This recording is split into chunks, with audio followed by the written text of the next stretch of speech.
اسكندريه البحر للامارات لمسقط، تحركات كتير حصلت في وقت قصير جدا. لو ركزت شويه هتكتشف ان في خيط بيربط كل حاجه ببعض. زياره ماكرون لمصر، افتتاح جامعه سنجور، استقبال السيسي في الامارات، رسائل الدعم الخليجي، تحركات السودان واثيوبيا، وحتى سلطنه عمان اللي الناس كتير اتكلمت عنه. كل دي مشاهد شكلها متفرق، لكن الحقيقه انها جزء من صوره اكبر. بهدوء وببساطه، ايه اللي بيحصل حوالينا فعلا؟ ماكرون في اسكندريه وافتتاح جامعه سنجور. ايه الاخبار الحلوه دي؟ الانظار كلها راحت على اسكندريه بعد زياره الرئيس الفرنسي ماكرون وافتتاح الحرم الجديد لجامعه سنجور في برج العرب. الموضوع بقى ما كانش مجرد افتتاح جامعه وخلاص. جامعه سنجور تعتبر من اهم المؤسسات التعليميه الفرنكوفونيه، من اهم جامعات في افريقيا. وجودها في مصر معناه ان القاهره بتحاول تبقى مركز مهم للتعليم والتعاون الافريقي خلال الفتره الجايه. اسكندريه بقى وقتها ظهرت بشكل مختلف، اعلام مصر وفرنسا في كل مكان، استقبال مرتب جدا ووسائل واضحه. الزياره دي اكبر من مجرد بروتوكول، خصوصا ان المنطقه دي كلها اصلا بتمر بتغيرات كبيره جدا.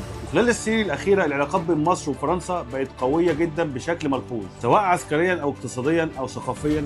لكن الملف اللي شد انتباه ناس كتير مع الزياره كان ملف الاثار المصريه المهربه، خصوصا بعد ما اوروبا بدات تراجع ملفات كتير مرتبطه بالاثار اللي خرجت من بلادها الاصليه زمان. وده خلى ناس كتير في مصر تعتبر ان في خطوه حقيقيه اخيرا ناحيه استعاده اثار مصر اللي اتنهبت من سنين. في مشهد تاني كان لافت جدا، زياره الرئيس السيسي للامارات. الاستقبال الرسمي والعسكري كان واضح في حجم التقارب الكبير بين القاهره وابو ظبي. الزياره جت بعد كلام كتير جدا على السوشيال ميديا عن العلاقات المصريه الخليجيه، وهل فعلا الامور دي مستقره زي الاول؟ لكن الرسائل اللي خرجت من الزياره دي كانت واضحه جدا، ان امن الخليج بالنسبه لمصر جزء من امنها القومي، وان اي علاقه بين مصر والامارات مش مجرد مصالح مؤقته او اتفاقات وقتيه، لا دي شراكه ممتده بقالها سنين. وفي نفس الوقت الامارات تعتبر شريك مهم جدا لمصر اقتصاديا وسياسيا، خصوصا في ملفات معقده زي السودان والبحر الاحمر والاستقرار في المنطقه. وعشان كده في ناس كتير شافت ان الزياره دي كانت رد عملي على اي شائعات او تشكيك منتشر اونلاين، وان الحقيقه على الارض مختلفه تماما عن الكلام اللي بيتقال على السوشيال ميديا. السودان بقى واثيوبيا والتحركات الهاديه دي واحد من اخطر الملفات حاليا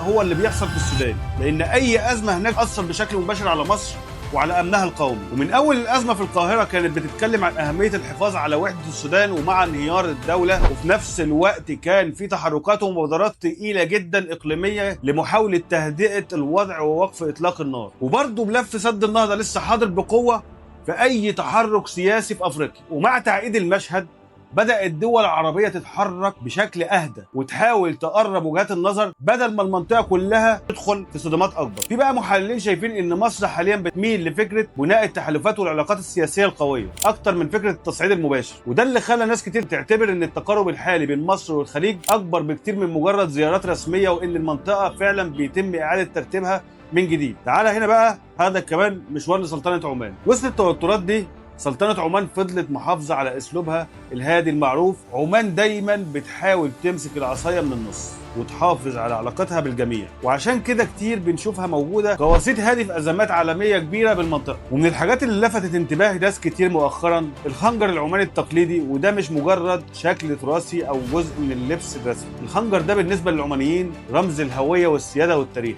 وعشان كده بيظهر بشكل واضح في المناسبات الرسمية وظهور المسؤولين. من اسكندرية لأبو ظبي لمسقط واضح إن المنطقة داخلة على مرحلة جديدة فعلا.